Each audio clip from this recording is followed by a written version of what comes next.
Bom, então eu sou médica neurologista, neurofisiologista clínica, atuo atualmente no Hospital Celso Ramos, em clínica privada, ah, e o contato com ela vem desde os tempos da formação, e hoje eu pretendo falar, então, um pouquinho mais sobre essa doença. A ela, ou também conhecida como doença do neurônio motor, é uma doença que acomete tanto o neurônio motor superior quanto o neurônio motor inferior. Eu vou explicar um pouquinho melhor o que vem a ser isso.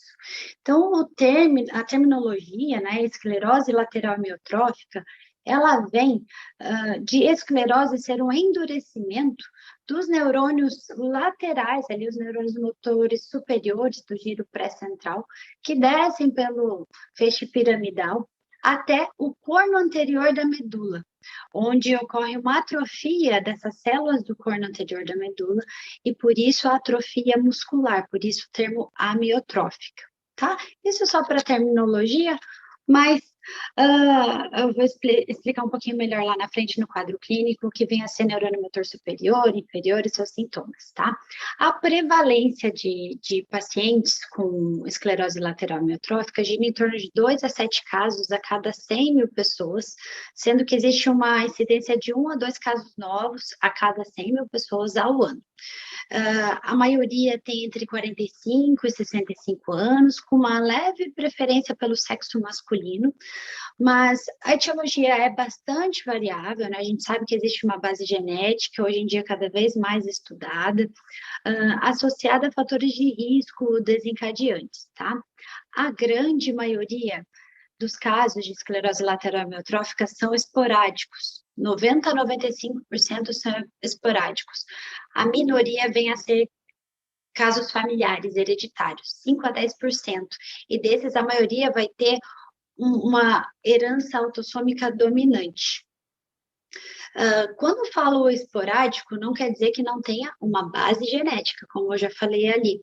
A gente vai falar disso aqui nesse artigo, que esses círculos, eles mostram aí a prevalência também dos casos de Gela, os genes mais ligados aos casos de Gela, como o SOD e o C9orf72, tá? Sendo que em azulzinho são a proporção ligada a casos genéticos e em vermelho a proporção ligada a casos esporádicos. Cada vez mais tem se descoberto novos genes relacionados à esclerose lateral amiotrófica, mas, de novo, a minoria vem a ser genética de ordem hereditária, nesse sentido. Isso eu estou insistindo porque é um fator que gera confusão muitas vezes. Então, quanto ao quadro clínico, os sintomas, eles ocorrem normalmente de forma assimétrica e progressiva. Quando eu falo de sintomas de neurônio motor inferior, esses normalmente são os primeiros a serem notados e eles correspondem a fraqueza, atrofia muscular, presença de câimbras, de fasciculações, que é o músculo se movimentando sozinho, e os músculos, as raízes mais afetadas vão ser as raízes C8 e T1, que corresponde à parte distal da mão, que vão fazer o movimento de pinça, então gera uma dificuldade distal no movimento de pinça da mão. E quando eu falo de membros inferiores das pernas, muitas vezes é o acometimento maior de L5-S1 com dificuldade de dobrar o pé para cima, de fazer a dorsiflexão. Isso às vezes leva a alguns tropeços, uma dificuldade de caminhar. Esses são os principais sintomas de neurônio motor inferior. Quando eu falo de neurônio motor superior, aí eu falo de reflexos aumentados, quando o neurologista bate o martelinho ali no joelho, né? Tem outros reflexos, obviamente.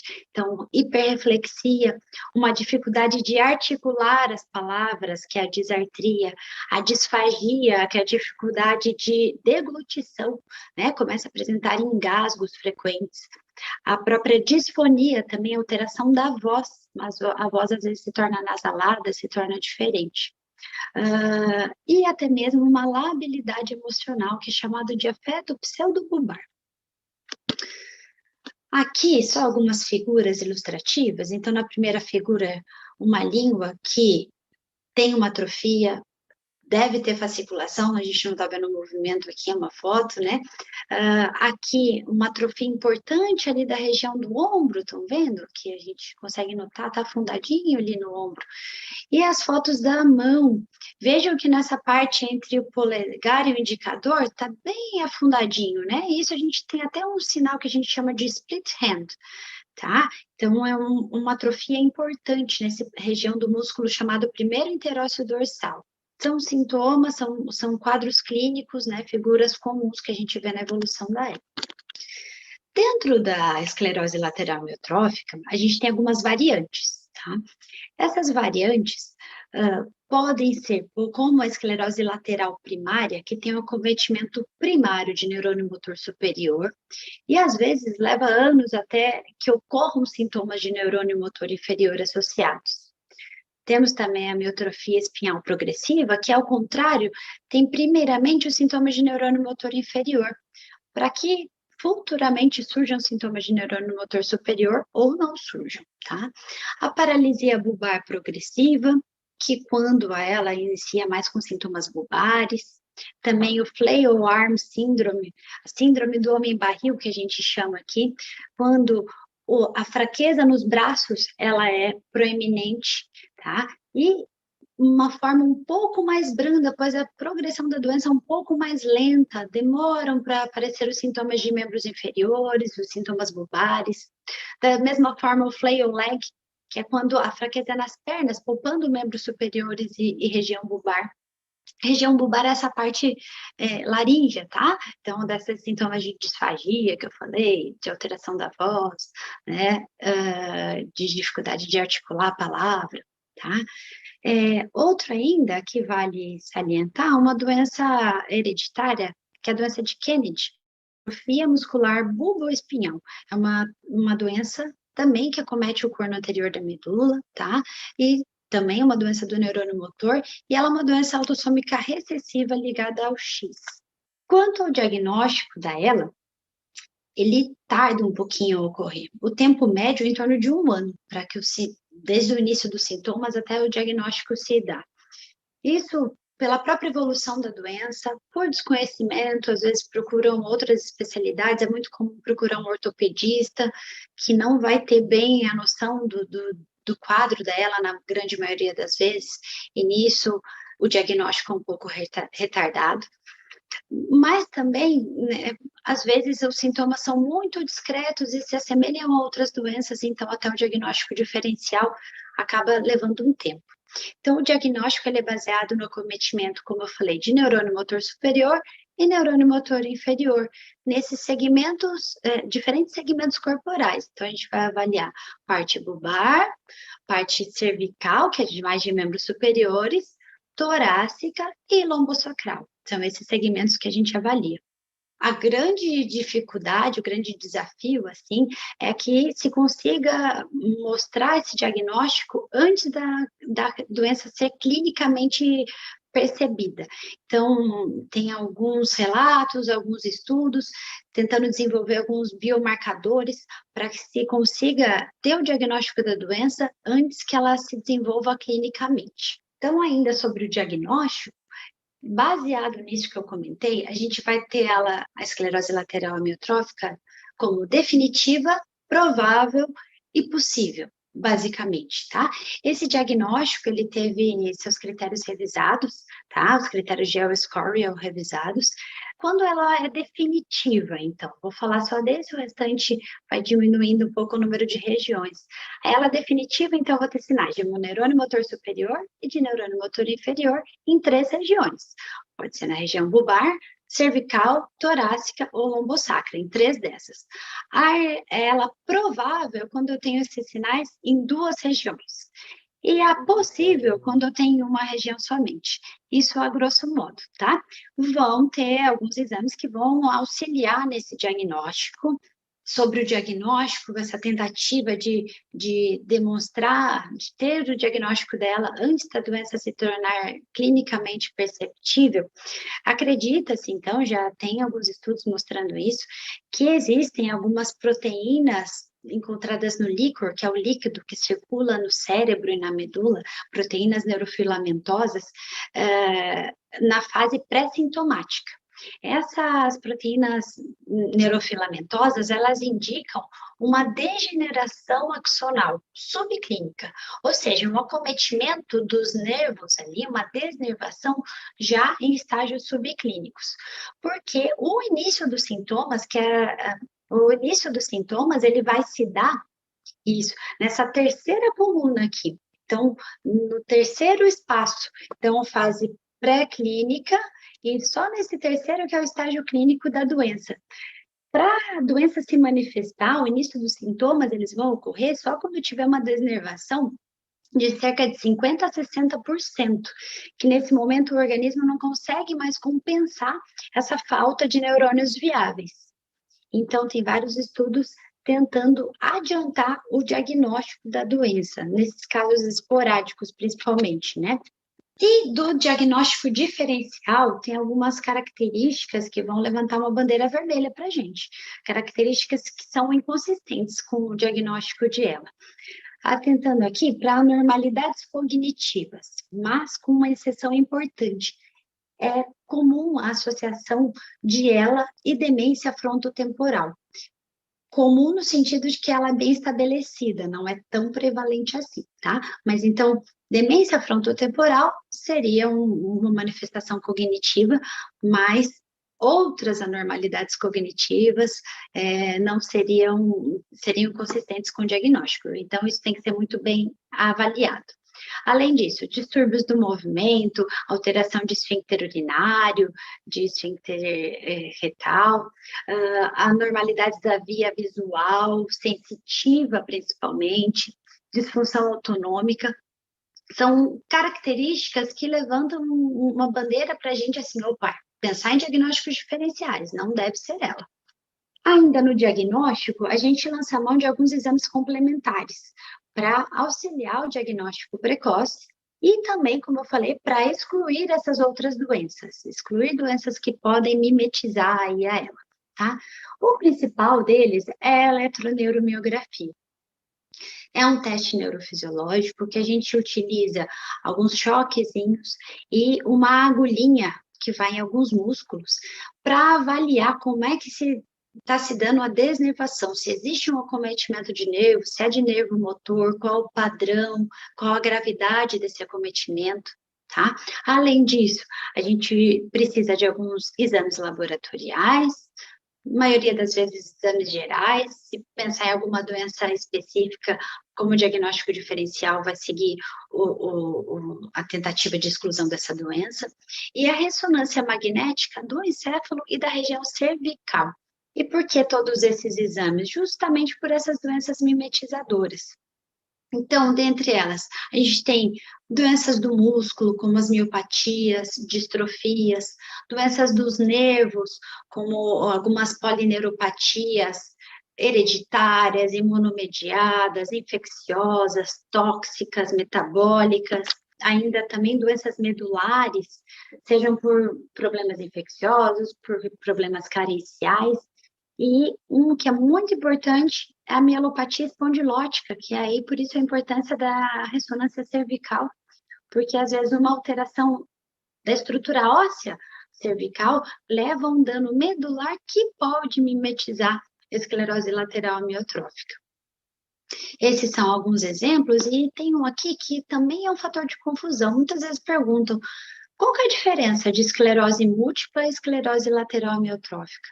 Olha, são duas doenças completamente distintas. Ambas são doenças neurodegenerativas, essa seria a sua semelhança, mas são doenças distintas. A esclerose múltipla, ela vai ter o acometimento do sistema nervoso central, cérebro, medula, nervo óptico, na parte das células brancas, a substância branca cerebral, levando a uma desmielinização.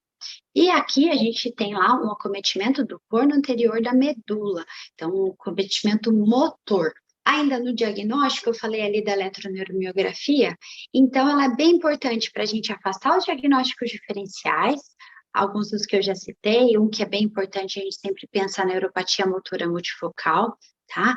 Mas também para a gente demonstrar o comprometimento do neurônio motor inferior, demonstrar que tem uma desnervação. Então, presença de desnervação em mais de um segmento, com neurocondução sensitiva e motora normais. Geralmente é isso que a gente encontra. E os critérios de Iwage e Shima tentaram aumentar um pouco a sensibilidade, a detecção mais precoce desses achados eletroneuromiográficos.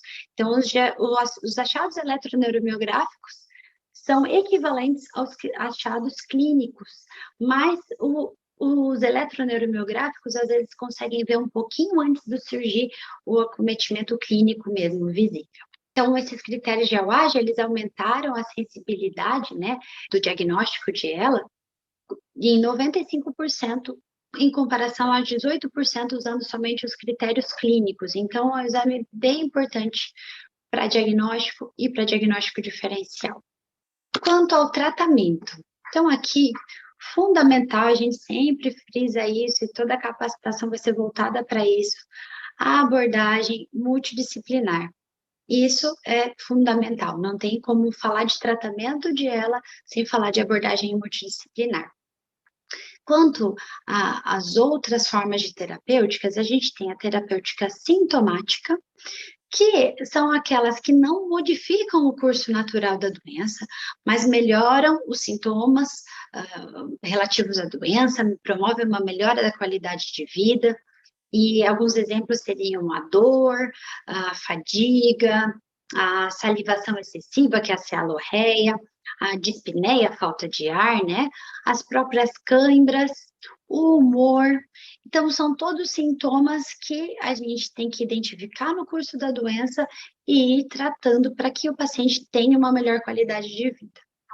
Quanto à terapêutica específica, a gente tem alguns medicamentos em estudo e outros já bem estabelecidos. Eu vou falar deles um por um nos próximos slides. E a gente sabe que tem várias novas modalidades em desenvolvimento. Esse dado aqui está um pouquinho desatualizado. Confesso que eu não chequei hoje quantos estudos estão presentes, tá? Esse é de uns 6 meses atrás. Tinha, em média, aí, uns 30 estudos em fase 3, e a maioria deles relacionados a terapias gênicas sobre o tratamento. O tratamento, então, ele vai tentar diminuir a desnervação, a morte neuronal, o estresse oxidativo. Então, através de mecanismos antiapoptóticos, anti-inflamatórios, antioxidantes, anti-excitotoxicidade e estabelecendo uma maior neuroproteção. Todos eles vão girar em torno disso, uns mais a favor de uma parte, outros de outra, mas giram em torno dessa figurinha aqui. Então, o conhecido já de todo mundo, o Riluzol, é um tratamento já bem estabelecido há bastante tempo, e ele é aprovado no Brasil, né, e em outros países, e é aprovado que em estágio 4 ele prolonga a sobrevida quando comparado ao placebo. Então, o estágio 4 da ela, o estágio mais avançado, ele tem ainda tem a capacidade de prolongar a sobrevida quando comparado ao placebo. Esse, então, é um medicamento que todo mundo já conhece, a dose é de 50 miligramas 2 vezes ao dia, uso contínuo. E aí nós temos alguns outros medicamentos também. Um deles é a metilcobalamina, que é um derivado da vitamina B12, a formativa da vitamina B12, que também mostra um aumento da sobrevida, sem efeitos colaterais significativos. Então, a gente tem usado, ela é aplicada através de uma injeção subcutânea 2 vezes por semana. Temos o Edaravone, que não está disponível no Brasil. Ele foi aprovado nos Estados Unidos e no Japão. Inicialmente, ele foi desenvolvido para outro motivo, para neuroproteção do AVC isquêmico, né, do derrame, e não foi aprovado para isso. E aí, nisso, descobriram que ele tinha uma proteção antipoptótica em estágios iniciais da ELA, sem acometimento lobar, ele teria benefício. Tá? Então, é uma medicação no Brasil muito pouco utilizada, só quando importada de outros locais, ela é aplicada de forma endovenosa, em alguns ciclos. Nós temos também uns medicamentos um pouco mais recentes. E aí vale ressaltar aqui o Túdica. O Túdica é esse ácido tauro-ursodeoxicólico, tá? Ele tem uma ação citoprotetora, antiapoptótica e uma atividade neuroprotetora também. Tem alguns estudos falando só do Túdica e ele já foi aprovado em alguns locais, tá? A gente consegue ele aqui no Brasil também. E mais recentemente se viu também do fenilbutirato de sódio, tanto que se mostrou um benefício da associação desses dois medicamentos. Já existe até um composto que é esse, a gente não encontra aqui ainda, que é esse AMX0035, que é a associação do Túdica com o fenilbutirato de sódio. O fenilbutirato de sódio ele está relacionado ao metabolismo do ciclo da ureia e ele também vai diminuir a resposta do estresse oxidativo, inibe a resposta do estresse do retículo endoplasmático, que produz várias proteínas importantes para a gente, bem importante para produção neuronal aí também, né? E ele evita a morte celular induzida por proteínas modificadas, mutantes. A associação dessas duas medicações tem mostrado bons resultados, com melhora da escala funcional dos pacientes após 24 semanas de uso, após 6 meses de uso, principalmente. E aqui eu coloquei, então, essa escala funcional, que eu acho que é uma escala traduzida aí para o português, ela tem 12 questionamentos: a fala, a salivação, a deglutição, a escrita, a manipulação de utensílios e alimentos, e aí no 5B, né, se indivíduos gastrostomizados, como se dá isso, parte de vestuário e higiene, parte de como se vira na cama, ajusta a roupa de cama, o andar, subir escadas, se tem dispneia, ortopneia, insuficiência respiratória. Então, todos esses itens, eles são avaliados de 0 a 4 e há uma pontuação para avaliar essa escala de funcionalidade. Gente, seria isso da minha aula hoje. Eu espero que tenha sido clara e fico aí à disposição. Não quero tomar mais tempo para que siga aí esse curso de capacitação. Obrigada.